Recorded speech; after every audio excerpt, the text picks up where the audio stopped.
नमस्ते साथीहरु, यहाँहरुलाई स्वागत छ मिस्टेक लन्च च्यानलमा। म चाहिँ अहिले भर्खर एउटा काम गर्दै थिएँ ज्याम्पमा। हजुरहरुलाई यदि ज्याम्प भनेको के हो र केको लागि युज हुन्छ भन्ने थाहा छैन भने मैले आई बटनमा लिंक राखिदिएको छु, त्यहाँ गएर हेर्नु होला। ज्याम्प चाहिँ बढी नै युज हुन्छ र ज्याम्पमा चाहिँ कस्तो समस्या आइदिन्छ कहिलेकाहीँ भन्दाखेरि मैले जस्तै अपाची सर्भर स्टार्ट गरेँ, यसमा कुनै पनि प्रब्लम आएन। जब म MySQL सर्भर स्टार्ट गर्छु मेरोमा चाहिँ यो एरर आइदिन्छ MySQL shutdown unexpectedly भनेर, जसको कारणले चाहिँ PHP MyAdmin हाम्रो डाटाबेस खोल्न सक्दैनौँ। जस्तै हेरौँ, हाम्रो लोकल होस्ट /PHP MyAdmin पनि खुल्दैन र तपाईले देख्न सक्नुहुन्छ यहाँ चाहिँ के भनिदिन्छ भन्दाखेरि MySQL error यताउता भनिदिन्छ हैन, नो कनेक्सन कुड मेड भनिदिन्छ। अनि जस्तै यो तपाईहरुले जति स्टार्ट गर्दा पनि यो यही प्रब्लम आइरहन्छ हैन, MySQL shutdown unexpectedly भन्ने एरर आउँछ। यो एररले गर्दाखेरि चाहिँ हामीले आफ्नो डाटाबेस खोल्दा पनि हामीले लोकल होस्ट /PHP MyAdmin गर्दा पनि हाम्रो यस्तो एरर दिइरहन्छ।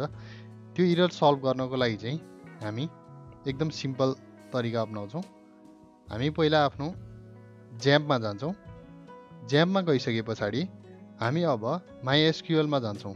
अब यहाँ तपाईहरुले ध्यान दिनुपर्ने कुरा भनेको चाहिँ जस्तै यो डाटा भन्ने फोल्डर छ, डाटा भन्ने फोल्डरको चाहिँ हामी एउटा कपी बनाउँछौँ। डाटा भन्ने फोल्डरको हामी एउटा कपी बनाउँछौँ। किन बनाउँछौँ भन्दाखेरि यदि पछि चलेन भने त हामीलाई फेरि राखिदिनु पर्यो। अब मैले पनि यो गरेको चाहिँ छैन हैन, एकचोटि म ट्राई गर्दै छु, मेरो भर्खर अनएक्सपेक्टेडली बन्द भयो। अनि यो डाटा कपी भन्ने फोल्डरलाई चाहिँ अहिले हामी डाटा कपी नै भनेर राखिदिँदा पनि खासै फरक परेन। अब हामी डाटा फोल्डर भित्र गएर के गर्छौं भन्दाखेरि यहाँ भएको 2-3 वटा फाइल चाहिँ डिलिट गरिदिन्छौँ हामी। जस्तै हामीले यहाँ डिलिट गर्ने भनेको मेरो यहाँ डाटाबेसहरु पनि छ हैन। अब हामीले यहाँ डिलिट गर्ने भनेको चाहिँ एउटा परफर्मेन्स स्किमा भन्ने डिलिट गर्छौं हैन, अनि MySQL डिलिट गर्छौं, अनि PHP MyAdmin यसलाई पनि डिलिट गर्छौं, PHP MyAdmin लाई पनि डिलिट गर्छौं र टेस्टलाई पनि डिलिट गर्छौं। जति यो 4 वटा छ, यो 4 वटा चाहिँ मेरो डाटाबेस हो, यसलाई हामी छेडखानी गर्दैनौं। पहिला हामी फोल्डर डिलिट गर्दाखेरि MySQL, परफर्मेन्स स्किमा, PHP MyAdmin र टेस्ट डिलिट गर्छौं। यो याद गर्दा सजिलो हुन्छ होला, आफ्नो डाटाबेस कुन कुन छ भन्ने थाहा भयो भने त तिनीहरु डिलिट गर्नु परेन, त्यो पनि भयो।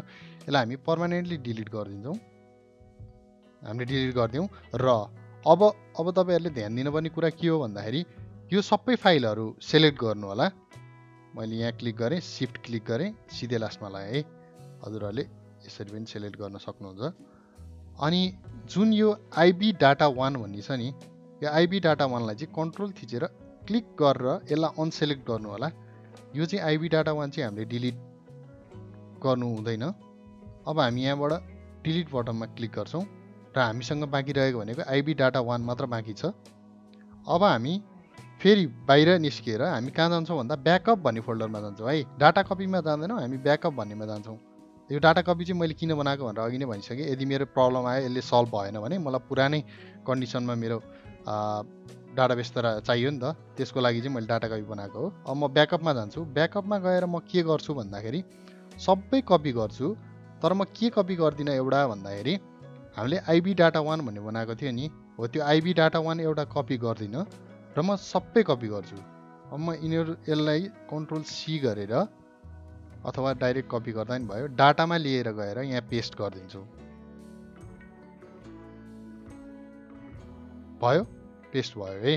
अब यो पछाडि हामी अब कहाँ जान्छौं भन्दाखेरि ज्याम्प स्टार्ट गर्न ट्राई गर्छौं। जस्तो मेरो ज्याम्पमा यो प्रब्लम आइरहेछ, म एकचोटि यिनीहरुलाई काट्दिन्छु, सबै काट्दिन्छु र ज्याम्प सर्च गर्छु र अब मैले अपाची स्टार्ट गर्छु र आई होप होस् हुन्छ होला। यदि भयो भने सबैजनाले कमेन्टमा लेखिदिनु होला स्टार्ट भयो भनेर। ल है त स्टार्ट गर्ने।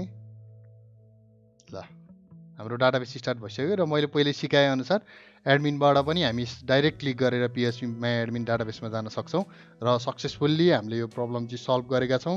यदि यो भिडियो हजुरहरुलाई हेल्पफुल लागेमा लाइक, सब्स्क्राइब अनि कमेन्ट पनि गरिदिनु होला। फेरि हामी एउटा नयाँ टपिकको साथमा आउने नै छौं। त्यतिन्जेलको लागि मलाई बिदा दिनुहोस्। धन्यवाद।